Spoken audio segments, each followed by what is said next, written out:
keberpihakan kepada warga, keberpihakan kepada konstitusi, itu bukan diwujudkan dalam kata-kata, tapi diwujudkan dalam perbuatan. Menarikan tarian cinta dari Melayu.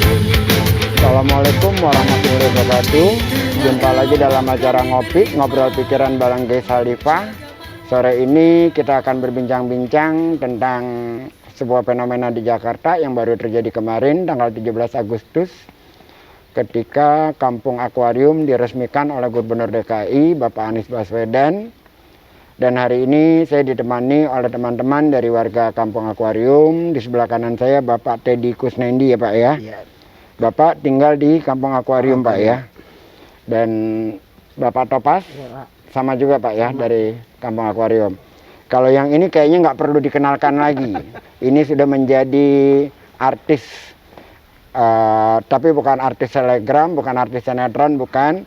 Dia menjadi artis sebagai petarung di dalam membela hak-hak dan martabatnya. Namanya Dharma Diani. Karena selamat datang Dharma di acara ngopi bareng Ghea Khalifah. Hari ini kita akan berbincang. Bincangnya santai aja, tapi isinya dalam dan terbuka aja. Nggak perlu ada yang ditutup-tutupi karena kita tidak main sensor-sensoran. Tidak pakai not fun, nggak pakai gitu. Nggak di chat gitu, nggak gitu. Jadi kita harus berbicara tentang kebenaran ya, tetap harus ditampilkan berapapun pahitnya kira-kira. Mungkin yang pertama kita akan ngobrol dengan Pak Teddy dulu. Pak Teddy, kilas balik Pak Teddy ya. Ketika Pak Teddy tinggal di sana, itu memang itu tempat Kampung Akuarium itu ilegal atau legal sebenarnya Pak Teddy? Bagi kami masyarakat awam, ada surat rumah, ada PBB, ada listrik, ada KTP, kami berarti legal. Kami awam tentang surat lain-lainnya kan. Yang dipersoalkan dengan area ini dengan sertifikat rumah kan. Tapi bagi kami surat yang diketahui oleh RW RT gitu yang bisa diagunkan ke bank, bagi kami yang awam legal gitu kan. Oh, itu bisa diagunkan ke bank? Diagunkan dengan uang ratusan juta gitu kan. Pernah ada yang lakukan ya, itu? Kami sendiri, saya sendiri. Oh, Bapak sendiri pelakunya? Saya sendiri. Teman-teman ngopi bareng, Pak Teddy adalah warga Kampung Akuarium yang tinggal di sana, yang pada saat awal-awal mulai ramai bahwa perkampungan itu dikatakan tidak sah, ilegal, menduduki tanah negara, kira-kira kayak gitu loh ya. Tetapi ternyata Pak Teddy sendiri bisa mengagunkan rumahnya untuk mendapatkan kredit ya. Artinya kalau seperti itu kan bank kan sebelum memberikan kan dia meneliti dulu, mengsurvei, mengapresal bahkan gitu kan. Termasuk keabsahan surat-surat itu sendiri. Kalau Pak Topas tinggal di sana juga? Iya, sama. Dari lahir atau gimana? Kalau lahir saya di Sumatera Barat dan umur 4 bulan saya langsung ke akuarium. Umur 4 bulan? Ya kurang lebih lah ya kalau umur 4 bulan gitu ya. Tapi di Kampung Akuarium saya dari situ, dari kakek, bapak, dan saya generasi ketiga. Dari kakek, bapak, dan bapak Topas generasi ketiga? Iya. Yang tinggal di akuarium? Udah 3 generasi berarti tinggal di sana. Oke, nanti kita dalamkan lagi Pak Topas. Terus Mbak Dharma, Mbak apa Bu Dharma saya panggilnya nih? Tante boleh Pak. Ya, Mbak aja Pak. Oke, Mbak Dharma, kamu kan yang berada di front terdepan, saya baca-baca berita tentang kamu ya. Mungkin kamu bisa cerita sejarah awal dari mulai proses pemberitahuan, surat peringatan sampai kepada penggusuran itu seperti apa? Silahkan Mbak Dharma.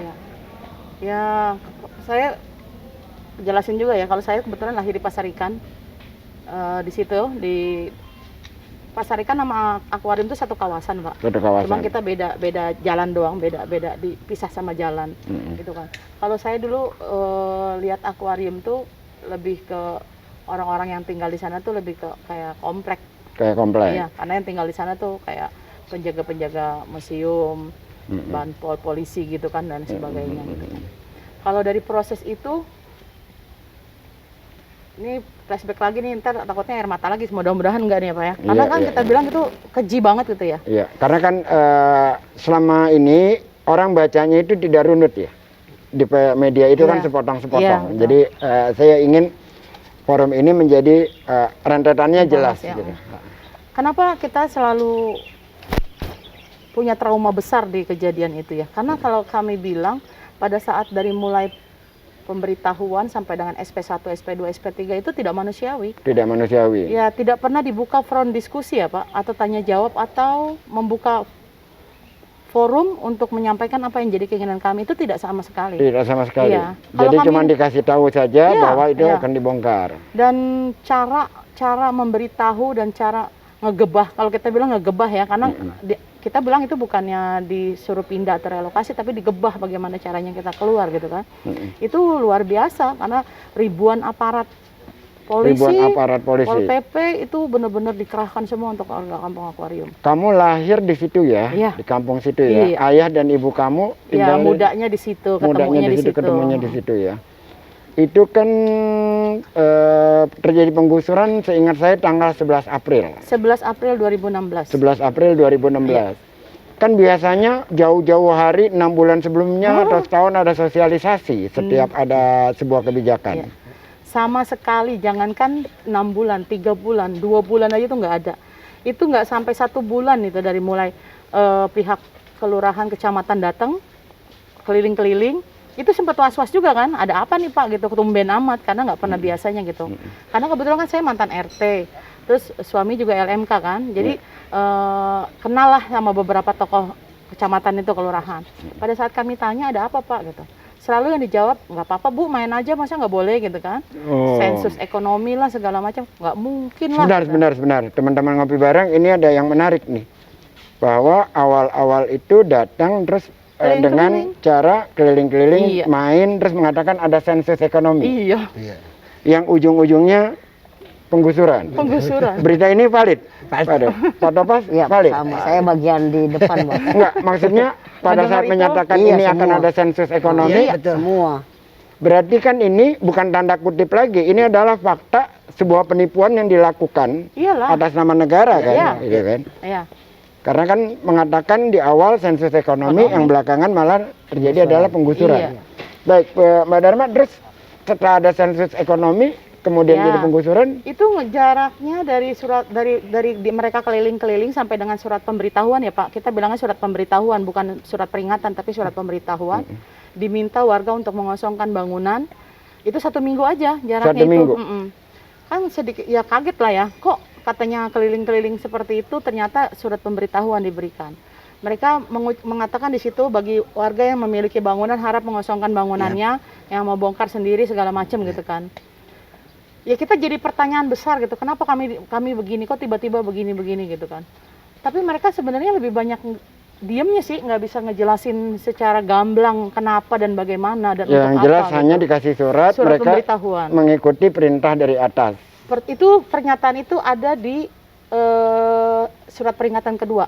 Surat peringatan Iya, kedua. itu camat kami yang bilang bahwa kami bisa apa Ibu? Ini hanya kami hanya jalani ini perintah DKI 1. Baik, sampai di situ Mbak Dharma.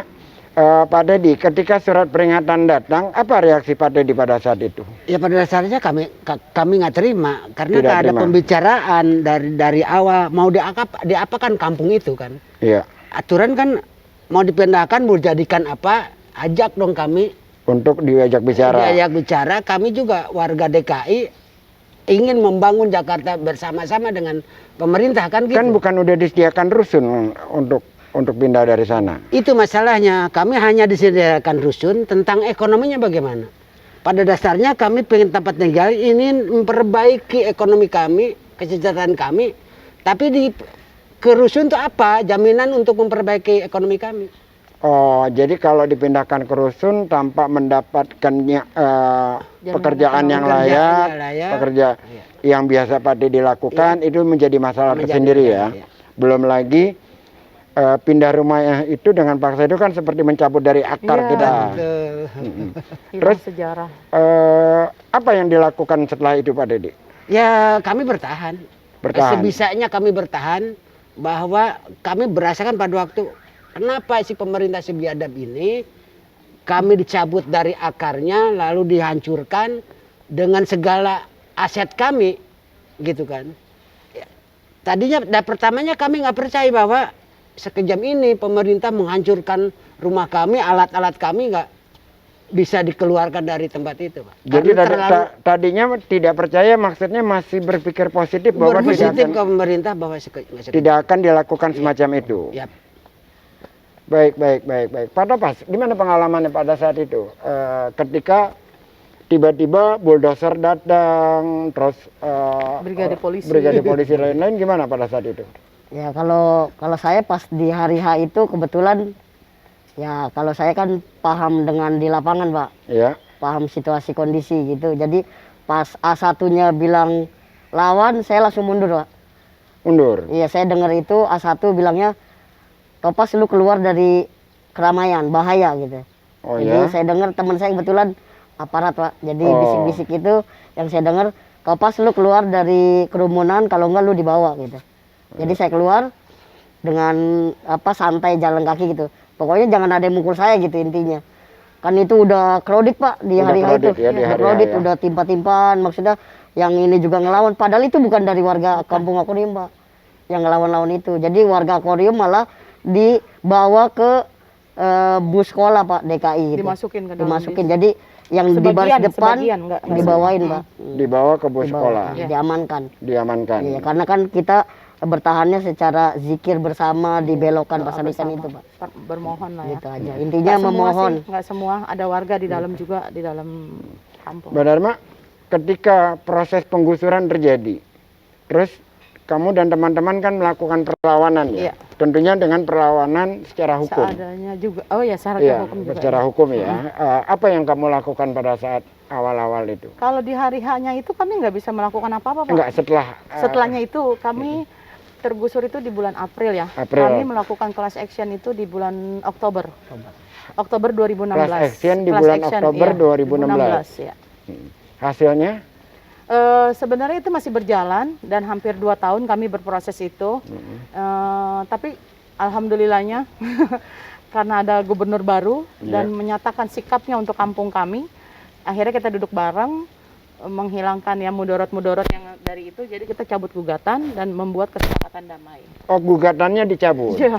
Dicabut karena Karena gubernur gubernurnya berkomitmen untuk kembalinya kampung akuarium. gubernur komitmen untuk kembalinya kampung Kampung akuarium. akuarium. Kok kamu percaya? Iya sih. Saya juga Dasarnya apa kamu percaya dengan gubernur mau berkomitmen itu? Karena kan biasanya kan pejabat datang, calon pejabat datang janji kampanye, kita milih dia, kemudian kan kita ditipu, hilang itu berita. sebenarnya itu sudah terjadi di kami kan. Iya. Kampung akuarium tuh bagian dari korban kontrak politik karena sebelumnya itu kan sudah berkontrak politik Iya, juga, sama tapi tetap seperti- tergusur kan. Iya.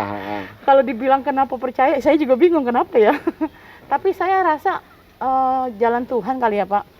Ada sikap dan ada komitmen yang kuat yang disampaikan sama Pak Gub dan kami tidak putus komunikasi gitu kan. 1, 2, 3 dibuktikan. Dibuktikannya itu nggak jauh lah jaraknya. Pada saat kami Pak Gub dilantik di bulan Oktober, di 1 November tuh kami rapat besar dengan Pak Gub sambil menata kampung, kami dibuatkan shelter sementara. Itu aja sudah bentuk komitmen ya Pak.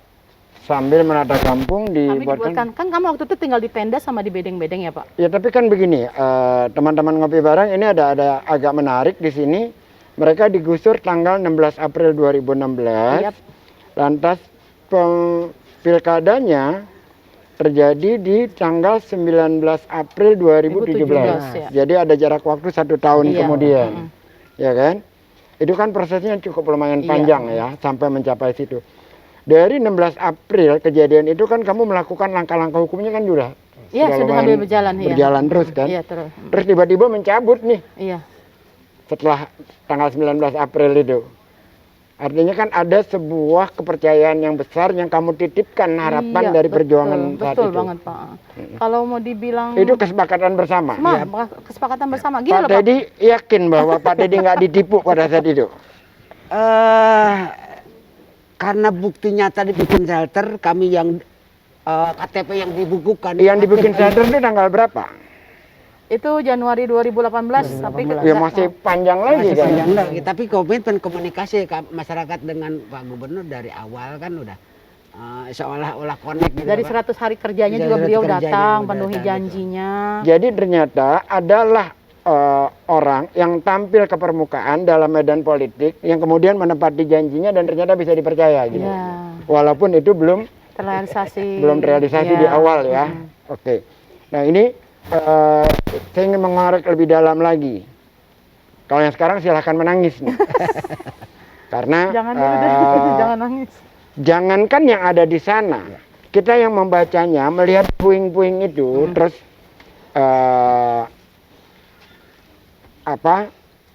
tenda-tenda segala macam. Tolong jangan ceritakan apa yang kita sama-sama lakukan ya, saya nggak mau itu.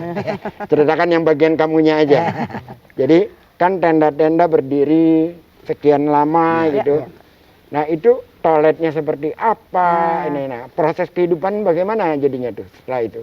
Ya satu, kalau mau lihat gambaran tuh kayak jalur gajah katanya. Iya. Karena puing-puing doang kan. Heeh. Bedeng seadanya dari triplek, dari kardus, tenda-tenda. Alhamdulillah kami selalu bersyukur itu, alhamdulillah kami diberikan bantuan tenda. Ada beberapa aktivis juga yang memberikan bantuan logistik juga untuk makan dan lain sebagainya. Kalau mau dibilang situasinya, Bapak pernah, ini saya ceritain lagi, anak bayi baru lahir, bawa lahir di situ, terus digigit tikus. Teman-teman ngopi bareng, anak bayi lahir, Digigit tikus. kemudian digigit Iya. tikus. Ini belum sampai nanti ada lagi cerita 24 orang selamat, 22 orang selamat dalam tahun itu, Hampir 2 tahun meninggal. selama meninggal dalam situasi yang semacam itu. Ini bukan menjadi sebuah cerita drama sinetron yang dibuat-buat ala TV-TV yang selama ini kita lihat, bukan. Ini adalah sebuah bentuk kekejian negara terhadap warganya, terhadap rakyatnya yang tidak punya perlawanan dan diperlakukan sedemikian rupa tanpa pembelaan dari institusi lainnya, bahkan bersama-sama ya untuk mengusir teman-teman ini dari kampungnya sendiri.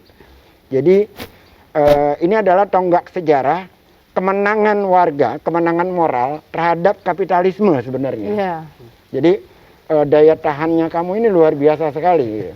Jadi pada saat bayi itu lahir dan terus digigit tikus, Iya, digigit tikus. Itu satu cerita. Kami nggak punya identitas. Anak kami mau sekolah negeri, pasti tertolak dengan bahasa di situ, zona merah tidak ada alamat. Akhirnya anak kami nggak bisa sekolah negeri. Itu kedua, nggak punya air listrik. Setiap ada bantuan air datang pakai mobil tangki, ternyata di depan jalan sana itu mobil disuruh balik lagi, diusir, nggak boleh bantu kami. jadi itu seperti benteng Gaza yang dihalangi oleh tentara Israel. Dan pada setelah penggusuran berapa bulan, jembatan penghubung antara kampung akuarium dengan luar Batang yang kita jadikan akses untuk sekolah, ibadah, beli sayuran kecil ya, ada pedagang kecil di sana, itu pun dia harus diputus. Diputus juga. Putus juga. Bapak bayangin, jadi kami itu kan kebetulan akuarium tuh kayak delta ya Pak. Iya. Ya delta lah ya, karena Delta. dikelilingi sama sungai kecil kan. Sungai kecil. Sama daerah kayak Pekojan juga hampir Iya. mirip-mirip kayak Jadi gitu. kita di tengah situ nggak punya air, nggak punya listrik, hanya tidak punya identitas, tidur di tenda, tidur di bedeng, yang angin lautnya luar biasa juga. Akhirnya tingkat stres tinggi, penyakit juga datang. Dan itu kamu alami selama 2 tahun lebih. 2 tahun lebih lah. 2 tahun lebih. Iya. Setiap malam tidur di tenda dengan itu. Yang tendanya juga kan tidak bisa bertahan lama kan. Iya, itu berapa kali robek kena angin. Karena kena angin laut semacam itu kan. Itu. Pak Teddy, selama beberapa lama itu proses ekonomi kan harus tetap berjalan kan. Iya. Bagaimana Pak Teddy menghidupi keluarga tuh ketika Iya. suasana semacam itu? Karena kami di bidang interior, ya termasuk Ancol juga kan kami waktu dulu ulang tahun Doraemon yang ke-100 juga kami juga di mall itu kami kerja di situ, termasuk di pariwisata ini. Akhirnya kami mati total karena alat-alatnya itu sendiri Udah nggak ada. terkubur kan. Terkubur. Akhirnya jadi saya sampai saat ini masih pengangguran. Iya. Nah itu menghidupinya Ya, bagaimana? kami alhamdulillah sejeda waktu lama itu kami bisa menabung. Tadinya untuk kami anak kami kuliah, tapi Uangnya kuliah dipakai. kami, anak kami kuliahnya ditunda untuk makan sehari-hari. Teman-teman ngopi bareng, Pak Dedi ini adalah korban penggusuran yang karena setelah digusur alat-alat dia untuk bekerja itu juga habis, dan oleh karena itu tabungannya itu digunakan untuk makan sehari-hari yang hingga akhirnya anak tidak bisa kuliah ya, Iya. ditunda untuk kuliah karena untuk Iya, hidup. 2 anak Pak sekaligus. 2 anak sekaligus. Jadi bukan hanya mengorbankan rumah, Yap. bukan hanya mengorbankan pekerjaan, tapi juga mengorbankan generasi Generasi betul. Pendidikan anak. pendidikan anak. Pak Topas ini kalau secara ini kan bisa ditempatkan di rusun. Ngapain ikut-ikut mereka ini? Kalau saya kan karena ada kedua orang tua, Pak. Ketika penggusuran itu saya mengamankan orang tua saya cukup ini ya, ada tabungan gitu. Enggak, maksud saya kan udah dikasih tempat kan di rusun. Kenapa nggak ngambil tempat di rusun? Kenapa ikut Iya. 2 orang ini nih yang ikut-ikut bertarung ini? Orang tua saya bekerja kebetulan di bidang tailor, Pak. Jadi Jadi nggak mungkin ketika tailor itu ada di sana yang jauh 30 km itu langganannya kan udah di sekitar situ, Pak. oh, Di pasar ikan itu. Udah teman-teman puluhan ngopi tahun. bareng. Jadi persoalannya tidak sederhana. Kan selama ini yang kita baca kok menolak sih, padahal udah dikasih tempat yang lebih baik. Ini kalau kita baca, terutama para bazar-bazar itu, teman-teman ini dikatakan secara langsung, bahkan tidak dengan bahasa yang normatif lagi, bahwa tidak tahu diri, tidak merasa tidak tahu berterima kasih, bahwa pemerintah daerah sudah memberikan rusun, sudah membangun, malah tinggal di tenda. Terus ada lagi kalimat bahkan dari penguasanya langsung bahwa yang nangis-nangis itu adalah sinetron. Main sandiwara. Main sandiwara. Lantas kalau masih bertahan biarkan aja, lama-lama juga hilang Iya, sendiri. betul. Dan ternyata tidak sesederhana itu. Akses kepada masjid, tempat ibadah dan lain-lain diputus. Akses untuk masuk air diputus, dijagain juga. Listrik apalagi udah nggak ada. ada. KTP dicabut. Yap, dibukukan. Jadi kamu tidak bernegara di dalam negara Iya. yang kamu lahir. Betul. Itu kalau saya bilang ya Pak, itu perampasan hak itu bukan cuma sekedar bangunan dan ekonominya, Iya. sampai ke identitasnya pun kami harus Iya, makanya hilang. kamu menjadi kehilangan kewarganegaraan di negara yang Iya, kamu lahir. betul. Kami tuh Yang bener- ayah kamu lahir, Iya. ibu kamu lahir, dan kamu kehilangan hilang semua. semua itu. Iya. Dan ketika kamu menancapkan diri kamu, saya harus perangi ini. Iya. Itu kan sebuah keberanian ya, untuk mengambil pilihan tinggal di puing. Yap. Karena kan lebih mudah menyerah. Betul. Alasan kamu untuk tetap tinggal itu apa? Ya waktu itu juga saya kalau sekarang bilang kenapa saya bisa, saya juga nggak pernah berpikir saya bisa ya Pak. Berjalan aja. Tapi waktu itu saya bilang ini ada yang salah. Ini ada yang salah. Kalau mereka selalu bilang ini tanah negara, ini tanah negara. Boleh nggak kami tanya atau kami balik tanya, kami siapa? Kami negara. Kenapa kami diperlakukan seperti ini gitu kan? Tapi kan itu nggak pernah dapat jawaban.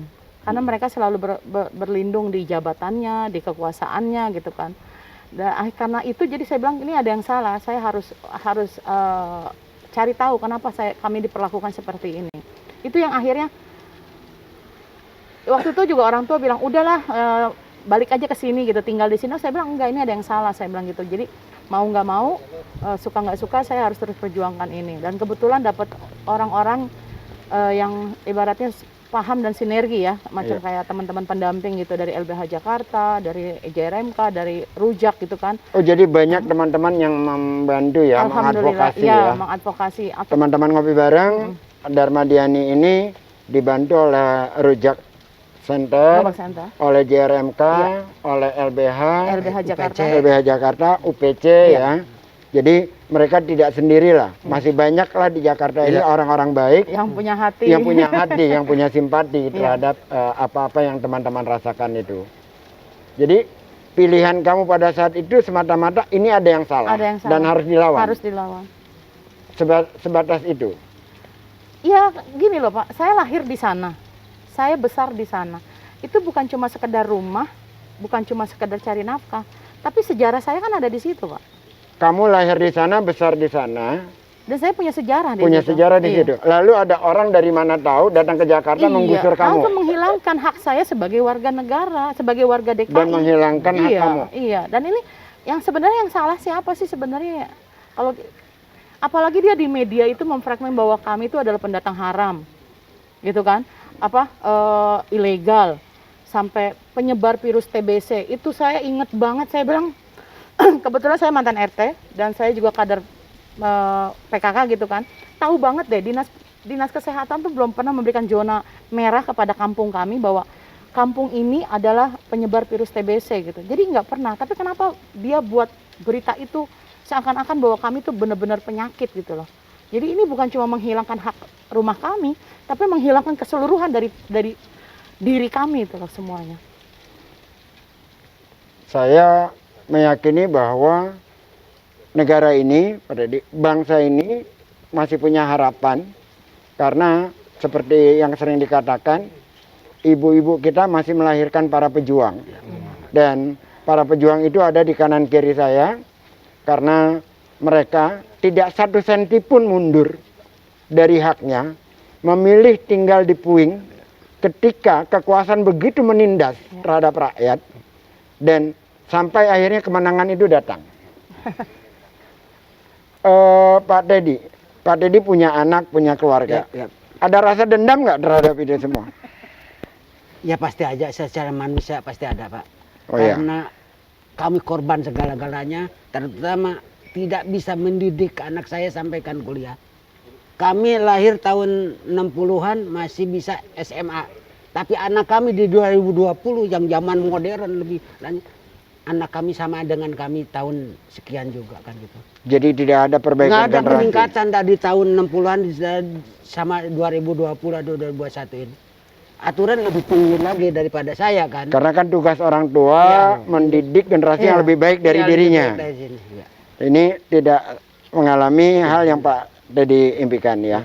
Iya, saya kira itu sebuah kewajaran ya. Walaupun kalau secara normatif memaafkan itu lebih baik katanya. Tapi kadang-kadang kan hati itu tidak bisa dibohongi. Betul. Pak Topas, sekarang ini Pak Topas sudah menempati rusun? Sudah Pak, Sudah. Di lantai berapa? di lantai 1. Di lantai 1. Terus rusunnya itu yang dibangun sekarang ini sesuai dengan keinginan Pak Topas? Ya sesuai karena kami berproses bersama gitu melalui program CAP yang ada di Pemprov DKI. Jadi dari desain segala material itu kami yang ini, kami Terlibat. yang ajukan.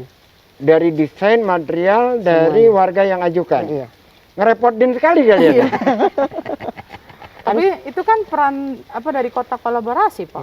Iya. Iya dong. Kan begini, saya mengambil pola pikir pemerintah ya. Iya.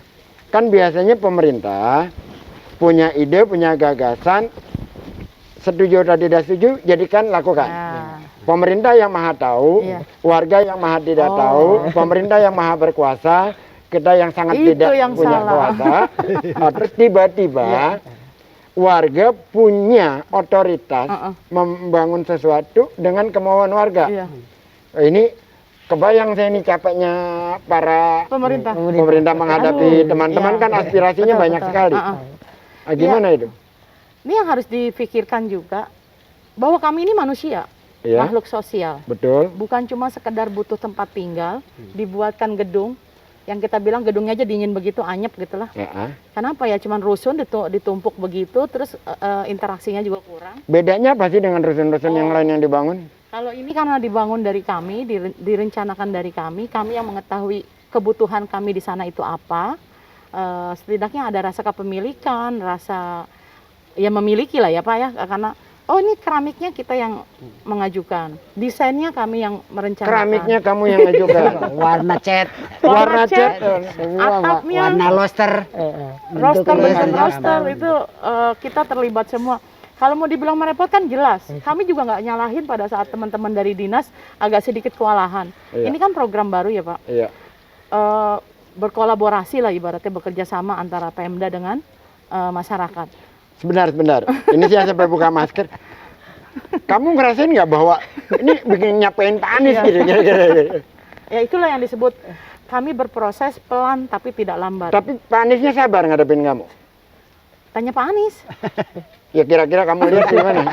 Tapi alhamdulillah Pak Anies selalu sabar untuk saya. Untuk kami ya. Selalu sabar ya. Sabar. Karena ini sesuatu yang tidak biasa kan, sesuatu yang Iya. Tapi ini yang memang harus diciptakan kan. Buat apa bangun ratusan rusun tapi kosong?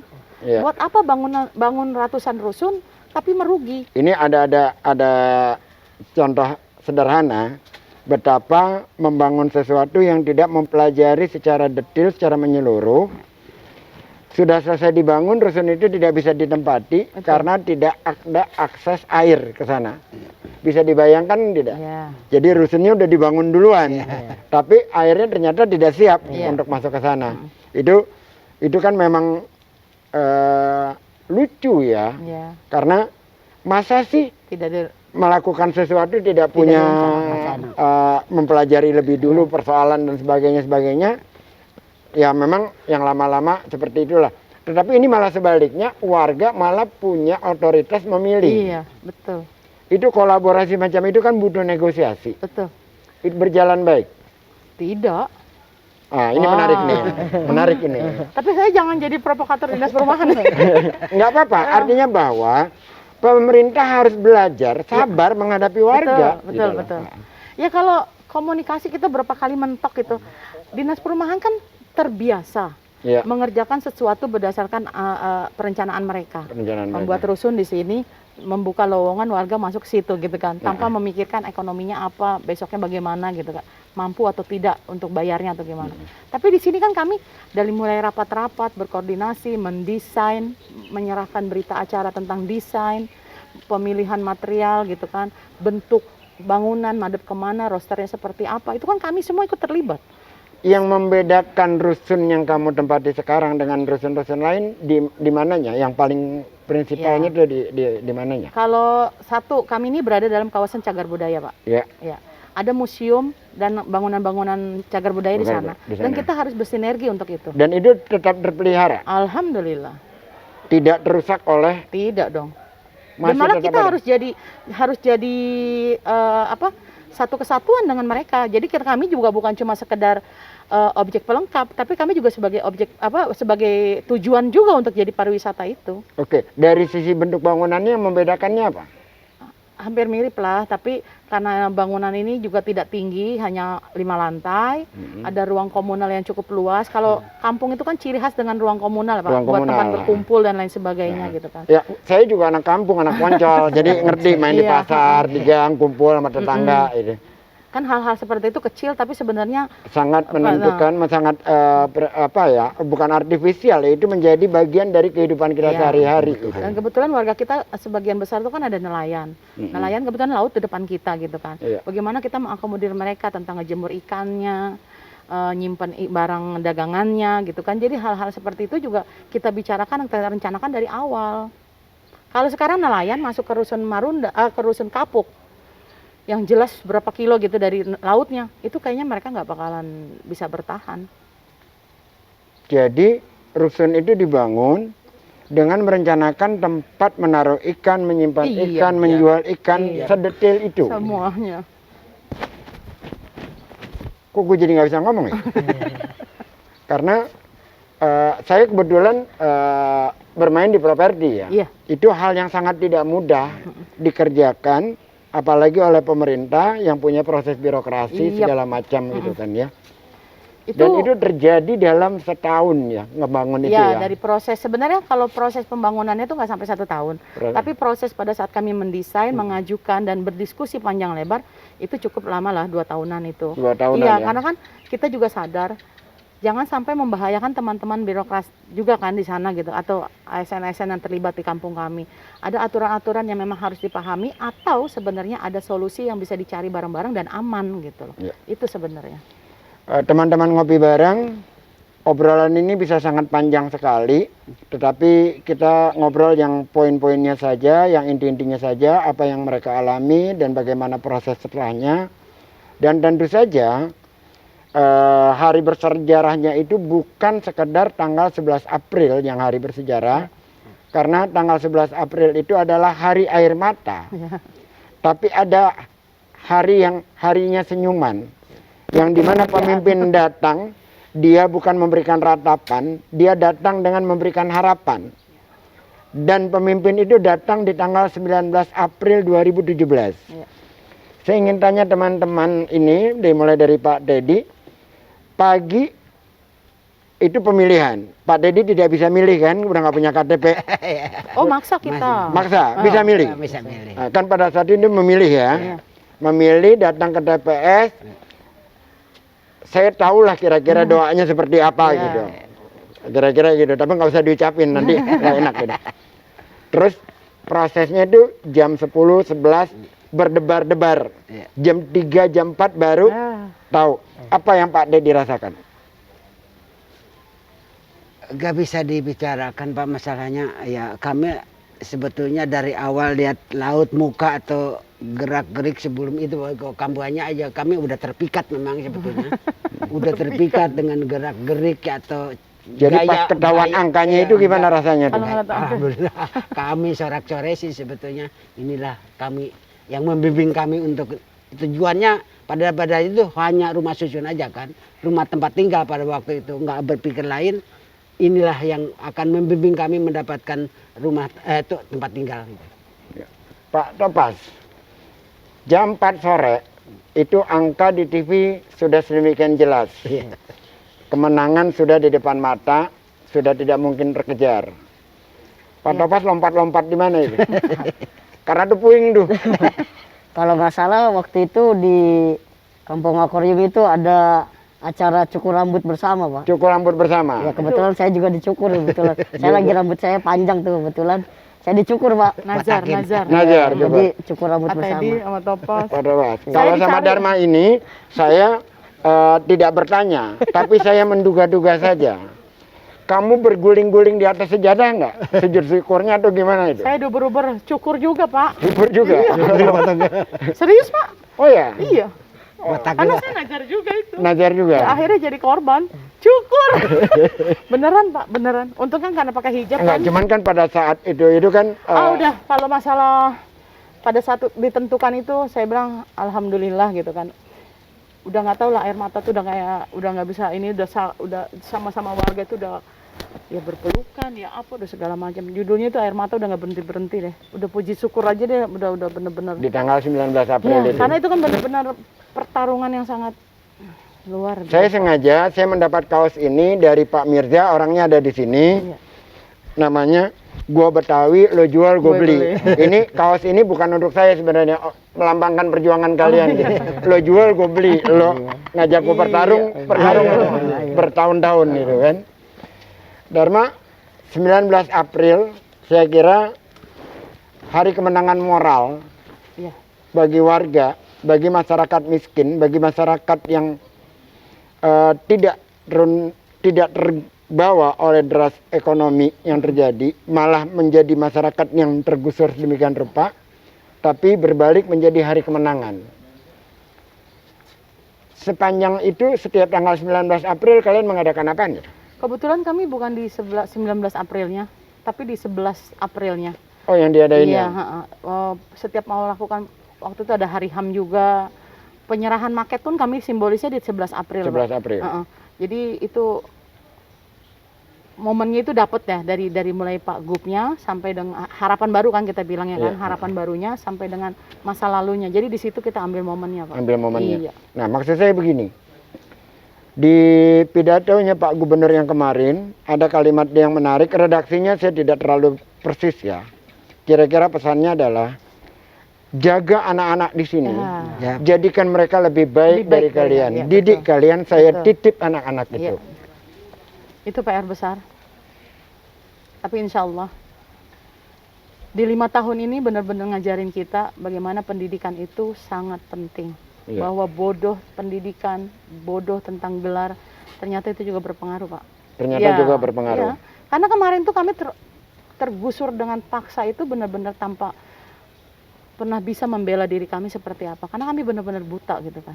Iya. Tapi insya Allah di 5 tahun ini ada sarjana hukum yang lahir di sana, ada tenaga kesehatan di sana. Ada sarjana hukum lahir di Iya. sana, ada tenaga kesehatan lahir di sana. Ada juga beberapa lulusan sekarang juga ada juga yang sambil kuliah segala macam. Judulnya kami fokus anak-anak kami harus lebih dari kami. Harus lebih Dan, dari iya, lebih pendidikannya dan lebih juga hatinya. lebih juga hatinya. Teman-teman ngopi bareng, demikian bincang-bincang kita hari ini dalam acara ngopi bareng Gus Khalifah, dan kita sudah bicarakan tentang proses perjuangan di Kampung Akuarium dari mulai digusur sampai sekarang bangunan itu sudah berdiri kembali. 2 ya, rencananya 4 ya. 5. Rencananya 5. 241 unit. Yang nanti akan dibangun lagi 3. 3. Iya. Mulai kapan dibangunnya lagi?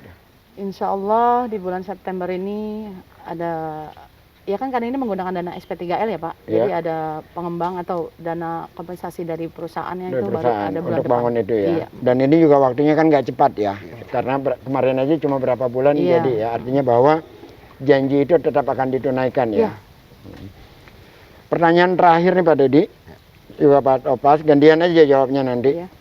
Pak Anies nih bulan Oktober 2022 selesai. Iya. Dan tidak ada pilkada. Iya.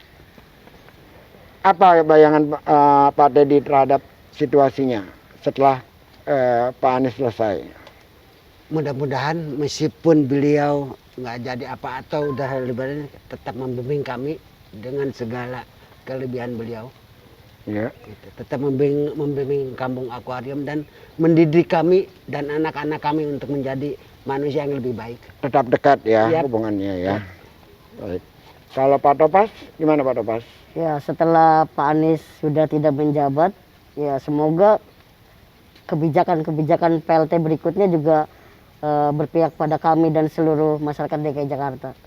Teman-teman ngopi bareng, barusan Pak Topas menyatakan bahwa nanti ketika Pak Anies berhenti di tanggal 18 Oktober 2022, Pak Topas berharap bahwa kebijakan gubernur selanjutnya tidak jauh berubah dengan apa yang dilakukan sekarang ya. Tetap berpihak kepada rakyat kecil, tetap berkomitmen terhadap sebenarnya itu adalah aturan tertulis di dalam konstitusi kita. Warga anak miskin itu dipelihara negara, orang miskin itu kan sebenarnya tuh udah tertulis dengan jelas gitu kan ya. Tapi bahwa kekuasaan kemudian melanggar itu memang sering terjadi. Mbak Dharma, melihat Pak Anies akan berhenti, apa ininya kamu? Satu yang pertama paling sedih juga ya, sedih gitu loh. Karena sebenarnya Jakarta tuh masih membutuhkan Pak Anies.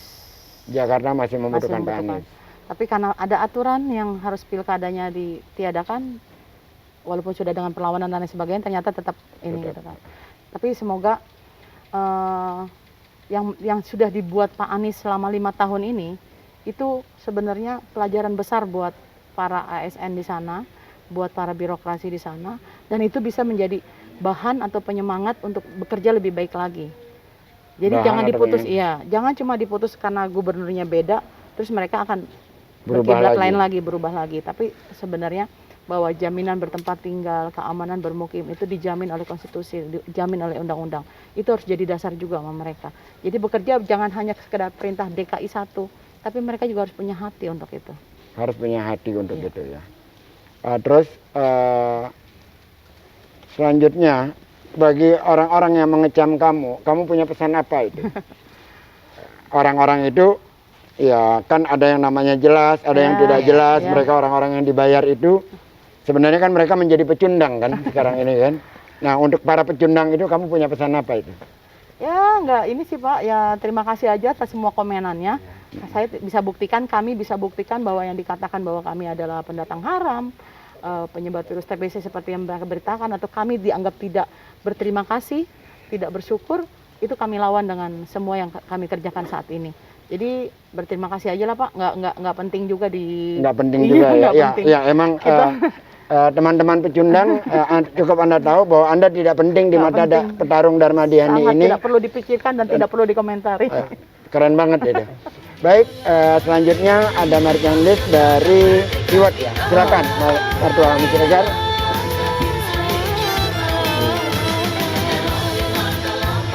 Lapang biji Ya, silakan diri aja. Jadi fotonya bagus.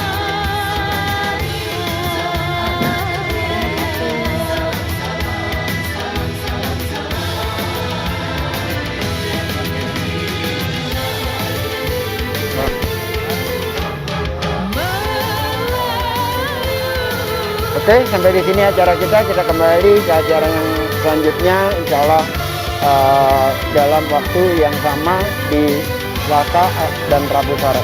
Salam, sampai jumpa. Assalamualaikum warahmatullahi wabarakatuh.